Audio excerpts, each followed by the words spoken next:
I decided to represent myself Right. because I was the one at the end of the day that was doing 240 years. Every time I lost, I was okay with it because I put forth what I wanted to put forward. Right. And I understood that, okay, you just go to the next step. A loss is only a loss if you don't continue to fight. Right. What does it take to fight for your freedom when the system says you're guilty and you know you're not?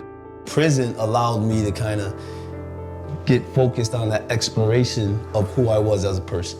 Do I want to live in the world of ignorance, which is what led me into the situation that I found myself, or do I want to live in the world of intelligence? Want to become who you're really truly meant to be, and you kind of tap into a spiritual, something bigger than yourself to discover that. Locked in, he found his mind, his purpose, his power. But while he searched for peace, the world outside kept moving. When I went in, my kids were 2 years old and 4 years old, so they were children. I came out, they're like 20-something, they're grown men now. Right. You're trying to lead them from the era of their ways because they have no guidance. They're trapped in those environments and they're growing up into the same stuff that you grew up in, and you're trying to say, hey, that ain't the way. Right. But to them, that's the only way they know. After nearly 19 years, the truth came out. He walked free. And this time, he walked with purpose. Today, he's the owner and broker of Lewis Real Estate Company, an entrepreneur, investor, and community leader. From wrongful conviction to rebuilding lives, starting with his own.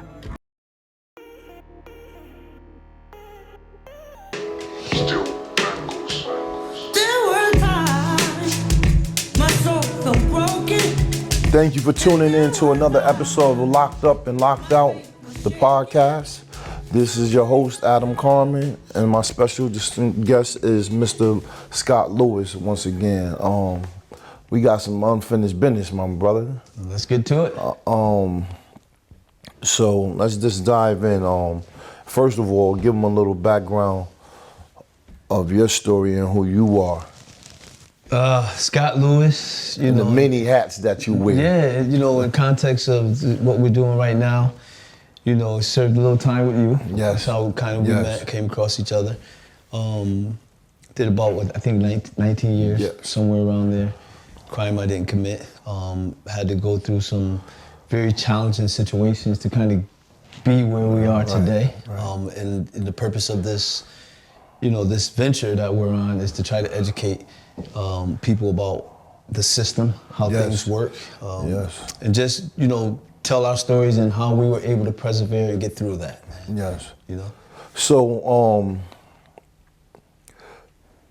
them 19 years, how did you change your position as far as I'm in jail, let me get involved with what's going on within the confines of jail? Because as we know, the people that's been there has the understanding that there's two different worlds. There's the world that we just left and the world that we've become merged with, being hurled into an environment. Yeah, for me, man, you know, going into this unfortunate circumstance, I call it, was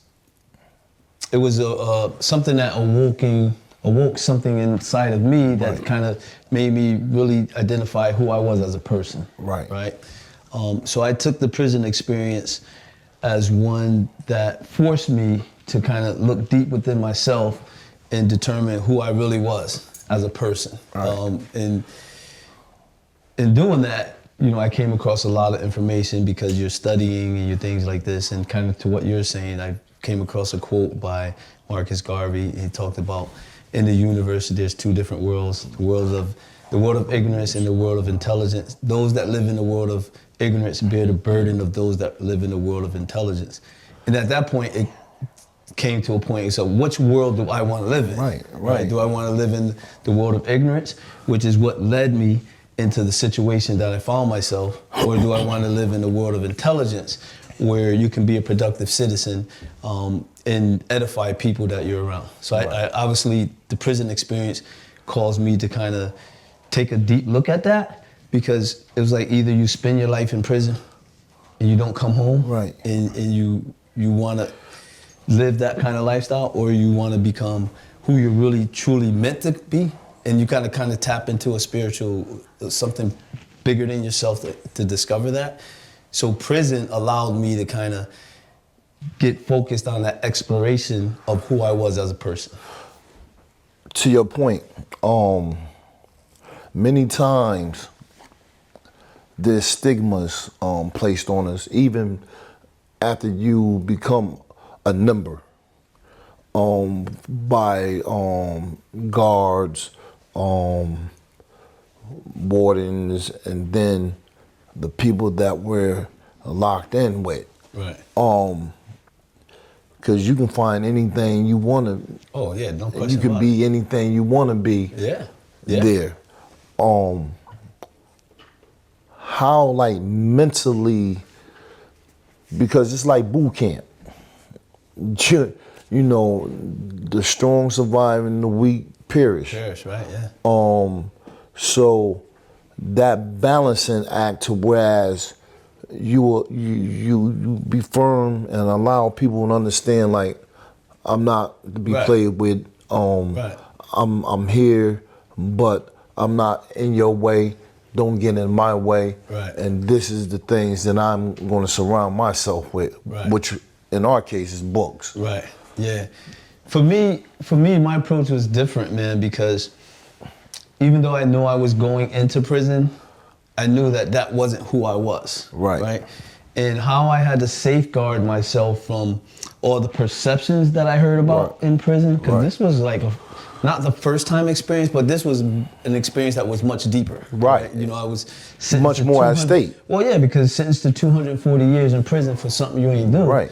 And there's no going home. So for me, the way I had to kind of do that, I said, you know what, Scott, I just got to be who I am. Let my true essence of who I am kind of guide me through this situation and protect me and what that means. And staying true to who I was as a person in terms of dealing with other people, I think that safeguarded me, because I was never one of those guys that gang bang. I was never into that. I never had any enemies going into the situation. So going into prison, and then you're hearing how people would click up and this, that, and the other. I didn't get involved in it when I was free, and I wasn't getting involved in it when I was in prison. And then to your point was, I'm there for something I didn't do. How do I get out? So the scriptures told me that in all you're getting, seek knowledge and understanding. So I had to understand and seek the knowledge of why I was there and how to get myself out. So my focus was, like you said, in the books, in the library. I wasn't focused on going to the rec yard. I wasn't focused on what dudes that were from New Haven were doing versus what dude from Hartford were doing. I wasn't focused on trying to click up with somebody. I was just focused on what I need to do to improve Scott Lewis as a person, and what information I needed to get the justice that I actually deserved, but more so change the energy that my the essence of who I was actually projected, because I realized that what got me there was I was putting out negative energy in the world. And that negative energy was whether it was selling drugs or whether it was just thinking about myself. Like, how can I get paper to enrich my family and get them out of the struggles that we were in that environment at the cost of anybody else and everybody else. Because at the end of the day, everybody wasn't on the same footing. In the sense of before we entered the jail settings. We were on a trajectory of, some heavy stuff. And so people want to test that, like how he think he's that person and things of that nature. How did you calm that part of it down? It's so funny, man, because I've never been tested that way. And I think I was fortunate in that sense, because my relationships with people, period, were always friendly. Like, I was just always a friendly person, period. Like, if I don't know you, it didn't matter to me. I was still gonna be friendly to you. That's how we became friends. Like, I opened myself up to, I looked at people as these are my brothers even though they're not my brothers. Right. So right. I'm gonna treat them the way that I would want them to treat me. And as a result of that, I would just never test it in that way. Right? Now, that doesn't mean that everybody had that same experience, right? Because like you said, everybody came to that situation on different footings. Right. But I had some real strange situations, man. I had brothers sitting down at the table that at one time they were shooting at each other. Right. And then they came to the realization that, hey, man, we're in this together. Right. What the way we were carrying ourselves out there was pure stupidity. And it took a lot of strength and talent for those brothers to say, hey, forgive me. Right. And then learn how to actually be brothers. Right. Growth is a beautiful thing. I saw that, man. I saw that firsthand. And I never was able to understand it, but I understand that the power of sometimes when you're in that situation, when you're awoken as an individual, you realize the error of your ways and you understand that there's a higher power that can kind of cure that. Right. If you wanted to cure that. So it was weird to me because I never experienced it on that level. Right. But at the same time, I know it existed all around. But how I was able to navigate that was just kind of staying true to myself and to who I was. Yeah. Because to your point, being in there is an animal. That it's a beast. Like you have, it's more mental than anything, and it's taxing. Because you're trapped between two worlds. You have your family, your children that you yearn to be with, but you can't only on them visit days. How did that feel like? You know what I'm saying? Man, that was tough because I was very connected to my family. Right. And that experience caused me to disconnect. Right. Not because I wanted to disconnect. Right. But because I knew my family was my kryptonite. And at that point, I couldn't get into the fact that that was something I couldn't control. Right. The breaking up of family and the disruption of family, it happened as a result of that incarceration. There was no way that I could mend it at that time. So in order for me to strengthen myself, I had to let it go. Right? Because other than that, I wouldn't have been focused. I would have been too concerned with what was going on with my family on the outside that I could do nothing about. And that would have took my focus off of what I needed to do to get home and get back to my family. But those are wounds that are still being cured. And that's what I was just about to come to my next point. Now being home, how have you been able to mend them fences, like in a sense of the connection, you know what I'm saying? The closeness, the intimacy that one has with a significant other, you know what I'm saying? A mother, a aunt, a cousin, or children, you know what I'm, in that respect. And every level of that is different. Like with my mom, it was really tough because your mom always sees you as a mom. Right. But now you go into this situation and you become a man. Right. Right. And you always gonna have the love for your mom. Right. And support her the way you can. But now there's lifestyle differences. Right. Right. And some people have lifestyles that are just not cohesive to where you're going. True indeed. So you gotta love them from a distance. Right. Absolutely. And then you have your children. When I went in, my kids were 2 years old and 4 years old, so they were children. I came out, they're like 20 something, they're grown men now. Right. You try to lead them from the era of their ways because they have no guidance. They're trapped in those environments and they're growing up into the same stuff that you grew up in, and you're trying to say, hey, that ain't the way. Right.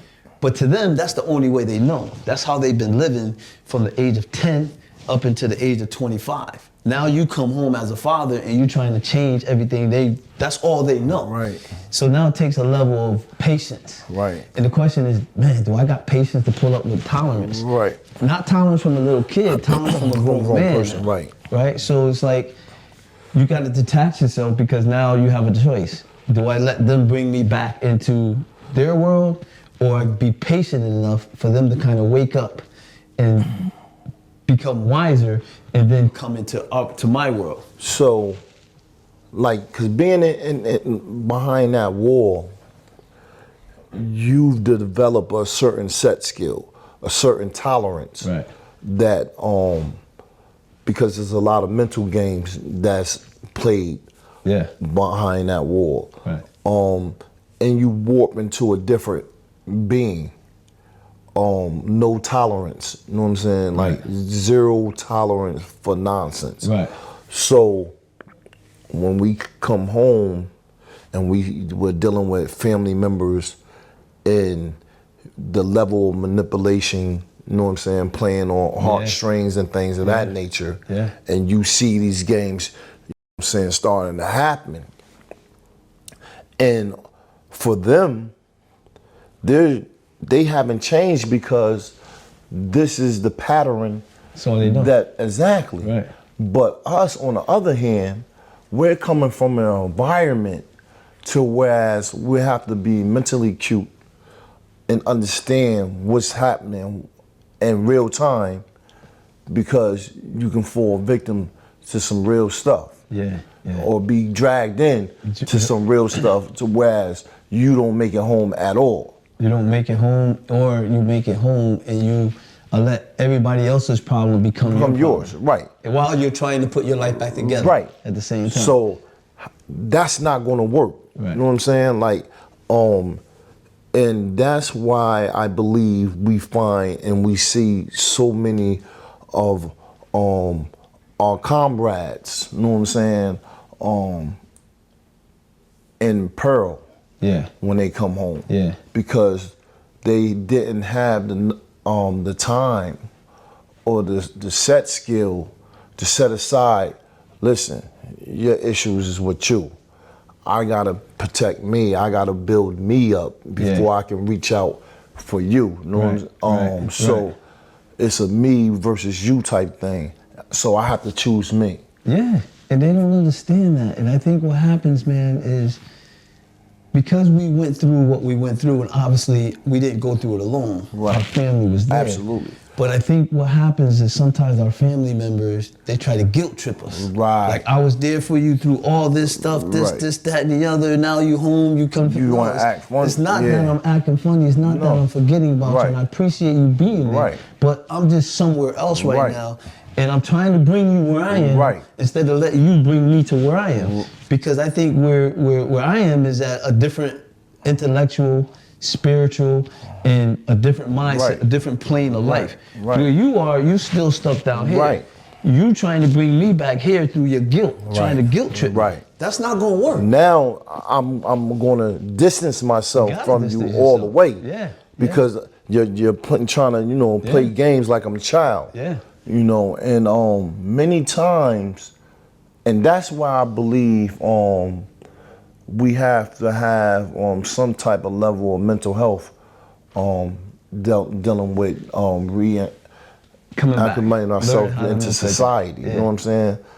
Because it's a joke in the sense that the computer age, for us, 19, 30 years, 29 years of incarceration, that's an extensive amount of time. Yeah, because one day things change. Right. So imagine that gap, you know what I'm saying, that time span to whereas you've been gone and you're trying to acclimate yourself with society that's is fast moving and people are quick wit to whereas they feel as though they can manipulate you, know what I'm saying, run circles around you, and try to take your kindness for a weakness. I think that's your best defense is to get away from that nonsense. Yeah. Right? And sometimes you have to separate yourself. That's why even in the scriptures, it says, go somewhere in prayer. Right. Pray privately. Right. Don't pray openly, because there's some value to learning how to be about yourself and take care of yourself and not worry about trying to please other people. Right. And that's really one of the hardest parts coming in there, because you're connected. Like, these are family members, right? It's easy to do it from friends, right? Right. But from family members, it's hard because the family members pull on your tug strings because you want to see them do better. Right. But they need to make the same steps and to make the same transitions and improvements in their mental that you made. Right. Right. But a lot of times they're not going through that same situation. So that struggle that we went through, and we understand it on a different level than they understand it. Right. And sometimes, like even with my son, I had to let my son go through some real hard shit before he was able to wake up and really get it. Right, right. It was nothing I could do to save him from that because he wasn't trying to listen. Right. So I had to let him experience it on his own and then just pray to God that he'll be able to make it the way I made it. Right. Because some people they're not gonna make it. Right. But it's really tough, man, because they pull at your heartstring. Yeah. They will try to make you feel guilty. Right. And sometimes I tell my people that love me, and I say, listen, I'm not gonna feel sorry for you. I've been in jail 20 years. Yeah, that ain't gonna work. Feeling sorry for you is not gonna work for me. Right now, I done did all that. You can't make me feel sorry for you, right? I appreciate everything you was there in terms of support, but don't take that for granted. Right. Like you do that because you do that out of love. Right. You can't say you did that out of love, and then if I have a disagreement with you, all of a sudden you you're throw mad. everything back in my That's not gonna work. Right. What I'm saying is my door is open to help you in any way you want to be helped. Right. But at the same time, I gotta know you're serious about it. Right. I'm not gonna squander based on the fact that you just feel that you're entitled to something that, in a sense, you're really not entitled to. Right. Because although you were supportive, there's only one person that actually went through that shit. Yeah. Right? Day in and out. I appreciate the support. And I'm gonna help you and show you whatever support I can do for you, but I'm not gonna support you in the nonsense.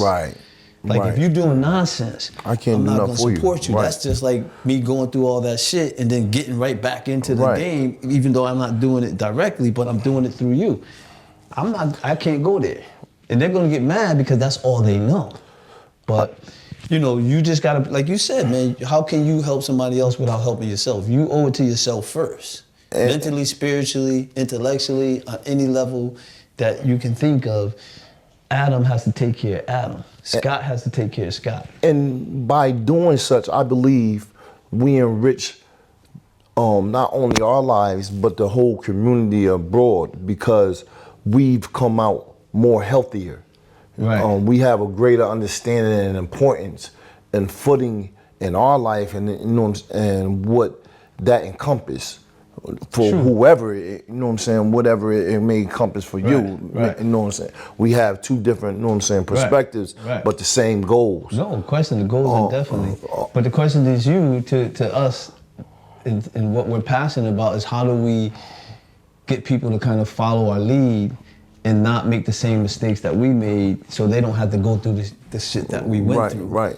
And if they're not receptive of that, being able to separate ourselves from it, because we know that we can provide the opportunities, but if they're not willing to take advantage of the opportunities, we can't feel bad about that. That's their decisions. Because I believe, and correct me if I'm wrong, like our vision is our vision. A lot of people are not gonna see our vision, and it's not meant for them to see our vision. After everything is laid out, they're like, oh wow. Now they come on board because they see that it's beneficial. But that's the same thing when we was inside that war. Of course. Coming right back, around to where we was at, to whereas you have to separate yourself, protect yourself, and grow with the knowledge that was necessary to sustain, the very thing that we treasure, which was our freedom. Yeah, your freedom, your independence, and your peace. Absolutely. And everyone grows at different times. Absolutely. And I always say, for me, I learned the true measure of a friend is somebody you can say no to. Absolutely. And disagree with, but still be friends. Absolutely. Because sometimes you can say no to, and you can disagree with it, and the first thing somebody will say, well, fuck you. Well, then you're not truly a friend. True indeed. If you're not willing to accept no for an answer, then you're not truly a friend. You just want something. You're there for the getting. A true friend is going to be willing to accept no for an answer. and understand that, okay, known for an answer, but we're still boys. We're still Absolutely. rolling. We're still trying to do our things. Right. But we're not going to disagree we're not going to agree on everything, and we're not going to grow at the same pace. Exactly. We're not meant to grow at the same pace, right? This is why when you talk about adulthood and parenthood and mentorship, the reason you connect is because everyone's growing at a different place. So you're giving people opportunity to get to where you are, right? I'm at a certain level in my life, but there's people that are higher than me that I look up to, right? I'm not where they are, right? So I kind of follow that, right?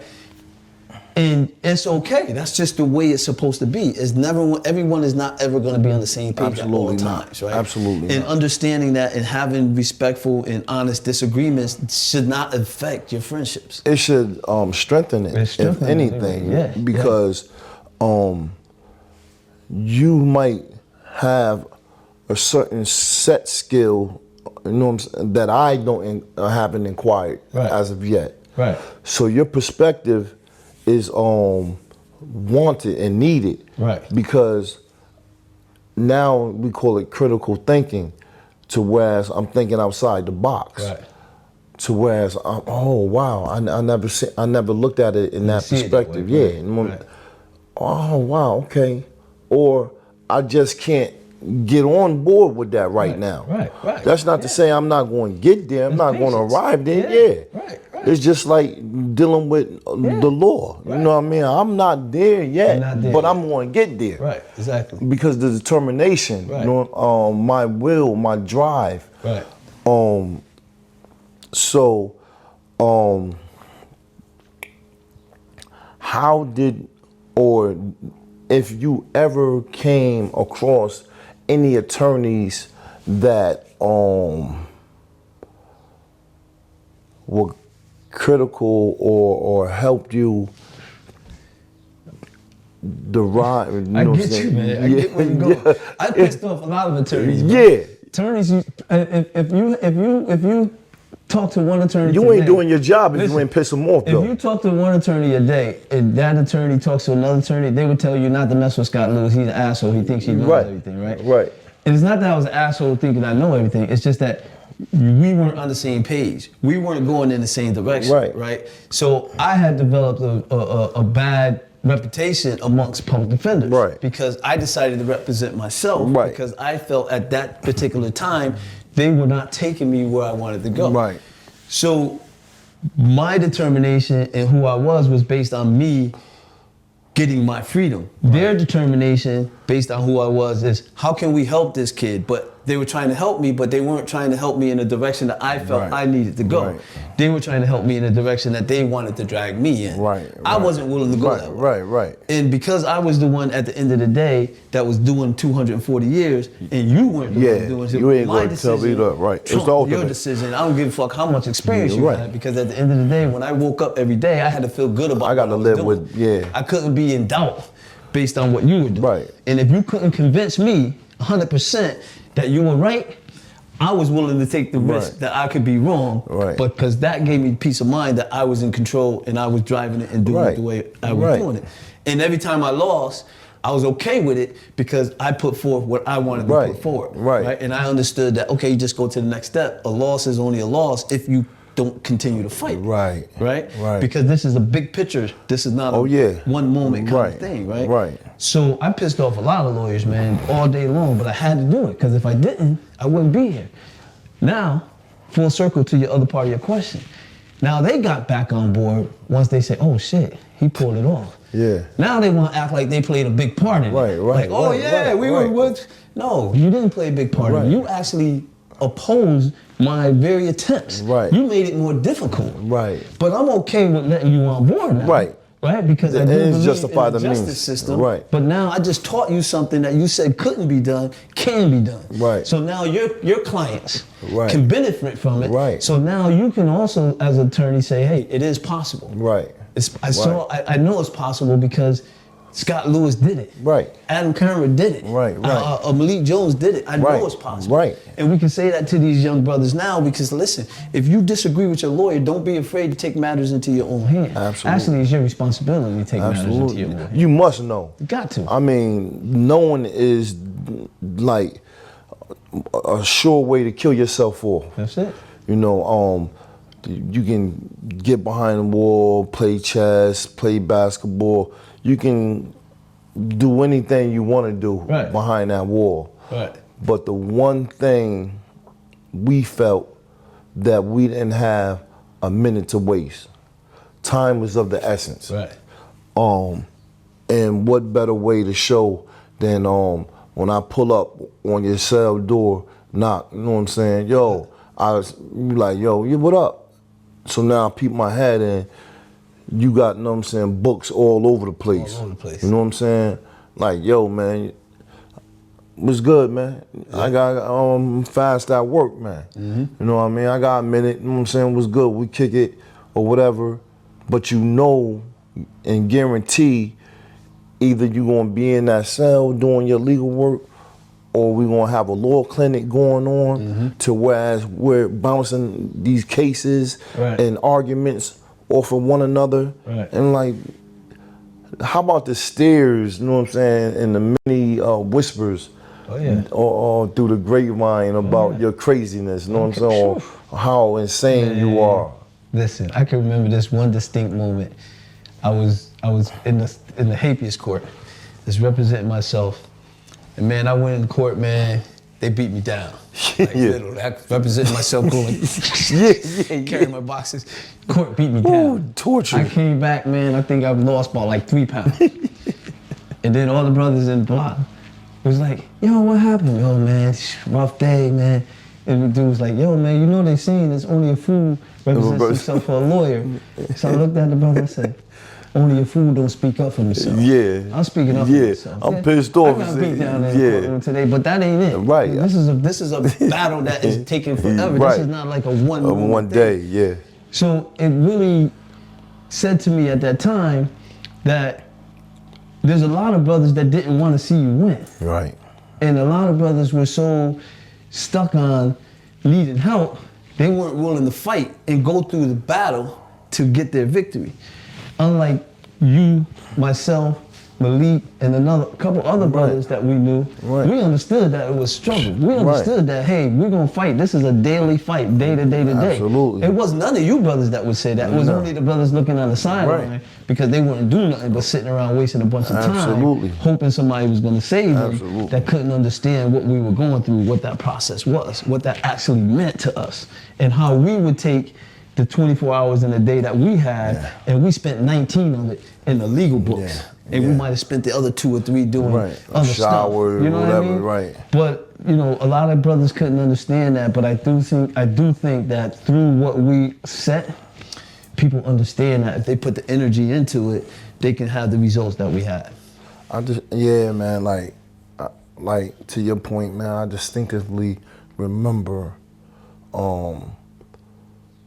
coming back from court one day and dude like, yo, man, you know what I'm saying, them people don't care. They gave you 85 years. You ain't never gonna get out of there, man, you know what I'm saying? Like, and in my head, like, man, I'm not accepting that. That's right. There's no way in hell I'm standing on something, first of all, for something that I didn't do. Right. Let alone, you know what I'm saying, a never-ending cycle of being around fools like you. Exactly. You think I'm the fool, you know what I'm saying? These people think they know your case better than you know it. Right. Or what transpired. You know, it's just like, it's baffling because, like, the system and life is beating them down so bad to whereas they want to project that onto you. To whereas now you believe it, you know what I'm saying? You are what you eat though. Right. If you eat crap, you become crap. You know what I'm saying? If you eat enriching food, you become enriched, you know what I'm saying? And move different. But I think also to that point, Adam, is you have to understand the power of perception. Absolutely. And people form perception based on stimuli that they're getting from outside forces without taking the time to know who you are. Right. And I think when people take the time to know who you are, then those perceptions of who you are that they may have had, that they got from people that did not know you, they start to change. Right.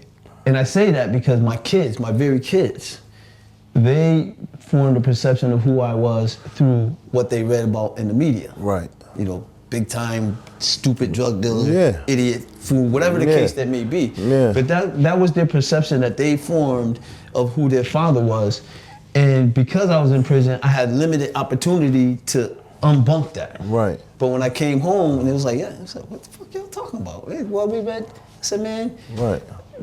that's where not getting the chance to know who you really are as a person affects our families, because now our kids growing up and they in the streets and they think, oh, I want to follow my dad's footsteps because of the reputation that the perception has them having, and they get involved in a bunch of stupid stuff. But we as fathers, we can't prevent that because we're separated. We're in prison. They give us 10 minutes to talk to our kids, and very times we only do that once or twice a week. Right. Right. So that's the same thing with the larger public, right? And it's so psychologically strong that even this day, I can watch the news, which is why I try not to watch the news. I can see something happening, and the first thing I say is, man, that kid was stupid. What the fuck are you doing something like that? Because you hear him getting arrested. Right. He could be an innocent person just like us. Right. But as soon as you see it on the news, you jump to Right. Automatically. Okay. Automatically, man. So I would say to our brothers and people out there that you can't let the perception of what people are selling you about other people make that your truth about that other person without actually knowing who that other person is, or doing your research on your own and discovering other stuff. Right. Because you can be misled that way. I'm in total agreement to that. And if anybody takes anything away from these conversations, is that, we care, we share the pain, we understand what change encompass, what it looks like, and listen, man, just move with us, you know what I'm saying? And because great things is happening, and let it be not just a story, but a story of redemption, regardless of being wrongly convicted, but the fact that we were able to be in our most soberest mind and come out victorious on the better side of things. So many levels, man. I think, Adam, to your point, man, to the audience out there in terms of what you're doing, man, I could say from one brother to another brother, you don't understand how proud I am of you. I'm proud of you. Because, man, I seen, and we seen it in that war that we were in. Right. I saw how disciplined you are. But not only are you now free and you gotten out, but you kind of want to share this information with a larger public, which is why I think this show is very important. Now, whether people listen to that message is totally up to them. Absolutely. But you are a living example of how you can create your own future through your determination, through your truth, and through your willingness to go through the process, right? Because a lot of people just are afraid of the process. The people just want something quick. They just think that life is automatically going to be great. You have to make life great, right? We were born through pain, and we're going to be shaped through pain. So every time we experience something that is painful, we have to understand, what is it teaching us? Right? We can't say, oh, I'm painful, I'm going to lay down in the bed all day and give up. What can I take away from that? You got to take away something positive from that. So I think from what you're doing in terms of this show, brothers should be able to take something positive from that, and they understand it just didn't happen, but you didn't get lucky, bro. You were determined, and you worked the system, and you stayed grounded on truth and tapped into spirituality. And when you do that, the scriptures tell you you will be blessed. And you're a living testament of that. I'm a living testament of that. Because I was about to say, like when we used to have our conversations, however lengthy or short they were, one thing I took away from it is the level of care, the respect, the ability to give a nugget, to pass on. And you said, listen, man, won't you buckle down and get your paralegal certificate. Yeah. And I said, you know what? I understand that, you know what I'm saying, but I got business to do right now. You know what I'm saying? I ain't got time, you know what I'm saying, to really deal with the course, you know what I'm saying? And it always stuck in my head, like, it's something I want to do, but I'm in the trenches right now, you know what I'm saying? Like, I'm pounding the concrete, and I'm starting to make traction with getting the materials that I need, you know what I'm saying, to really go at these people for what they did. But you cared, you know what I'm saying, and you cared for the whole body of brothers that, you know what I'm saying, came across your path, which was many, you know what I'm saying? And brothers that asked me, you know, brother Malik, you know, other brothers, you know, Steph, you know, all the brothers that we know that was up there, brother Basim, Melvin Jones, yo, what can I do with this certain case? And brothers, we never led anybody astray. Yo, listen, if I don't know, I'm gonna direct you to somebody that I know. You know what I'm saying? Or we gonna find the answer out together. But we, you know, and that's the same thing we have here. Like, yo, you become a real estate logo. You know what I'm saying? Like a force to be reckoned with. To whereas you chipped out your own lane in a state to whereas people like, nah, this is not possible. But it's the same thing they said it's not possible for us getting out. You better believe it, man. You tell me something that's not possible, I'm gonna make you, I'm gonna show you, I'm gonna make you a believer. I'm gonna tell you 10 ways from Sunday why it's possible. I will say this though, man. And that same advice that I gave to you, I gave to Malik, I gave to everybody I gave that advice to, if that applied it, it's home free, most of them, right? That actually worked it. The reason I say that is because we as humans, I had to learn, you're only as strong as your legs and your foundation. And you're only as strong as the information and the knowledge and the understanding of that knowledge that you have. That's like empowerment for yourself, right? Because if you get all this information and you don't know how to put it together, it's a lot of information, right? And this is why the scriptures say, in all you're seeking, get understanding, because in the day that you get understanding is the day that you become blessed. So you can have all the information in the world, but if you're not understanding how to actually apply that to a day-to-day regiment to get what you have, you just got a bunch of information. And how to put that information together is more important than having the information itself. So that's why that would be my always advice to brothers is to learn and take that paralegal course, because if you look now that we're home, and even when you go through everything that you deal with lawyers, they all have the paralegals. Oh, let me give it to my paralegal. My paralegal's gonna do the research. My paralegal. So their strength and their arguments all come from the research that their paralegals do, which is why I felt that that paralegal course was probably the most important thing that can empower you.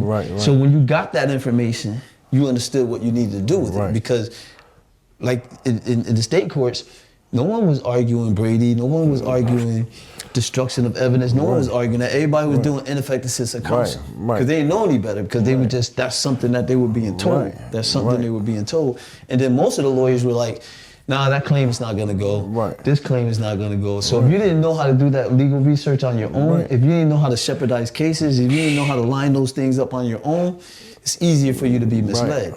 It was hard for them to mislead you because you knew had knowledge. You knew that. Not just you just had knowledge, you understood we it. understood how to apply it. You had that, those roots were in the ground. So anybody that was trying to make you go this way or that way wasn't. You were strong. You were strong in your conviction, you were strong in your belief. And it was the law you had to be stronger in because you already knew what the truth was. That's the truth is nothing surprising to me. We already knew that from day one. It's surprising to everybody else. Right? We just had to learn how to utilize the law in order to get the truth surfaced, because what the prosecutors did and what police did is they utilized the law to get the falsehoods out there. We had to utilize it to get the truths out there. even when we were already 3 steps behind, 4 steps behind, which is why it took us a long time. But we also knew from the scriptural standpoint that we had to be patient. Right. And we had to have endurance. Listen, man, we can go on for days, Months, months years, and years keep with going. these Yeah. topics. But listen, man, it's my pleasure to have you once again Anytime, on man, all Locked the Up and time. Locked Out podcast, man. And man, many hopefully in the near future, now I'll have you back again, man. Yeah, You know what I'm saying? anytime, man. Anytime I could be of help. I love sitting down and talk with you, man. And I just want to let you know again, and I'll say this probably next 10 times, but it's more importantly here because I know this is going to be a broadcast to an audience. Yes. I'm proud of you, brother. And just keep Thank doing you, what you're man. doing. You as and you're well, gonna, brother. and you're going to have a lot of effect on a lot of people, man. And to be passionate about what you're trying to do is important because individuals like yourself that went through it need to that's your way of giving back. Yeah, absolutely. Right? A lawyer can't tell the story the way you tell it. Right. The lawyer hasn't lived it. Right. Right? I always tell lawyers, listen, you have not walked in my shoes. Right. So the advice you're giving me is theoretical. Right. Right? Right. And you understand it from an educational perspective. Right. But I lived it. I walked it. Sure. I understand it from actually being in the prison. Yes, actually having to come from outside of the prison. Right. So you understand it more on a secular level. Right. I understand it more on a day-to-day life. Right. We've been there. The Absolutely. doors closed on us. Yes. We had limited access to books. Yes. But yet we still got them. You got that right. Hey, thank you, my distinguished guest, for tuning in to another episode of Locked Up and Locked Out. Please join me on my next episode. Blessings. Blessings.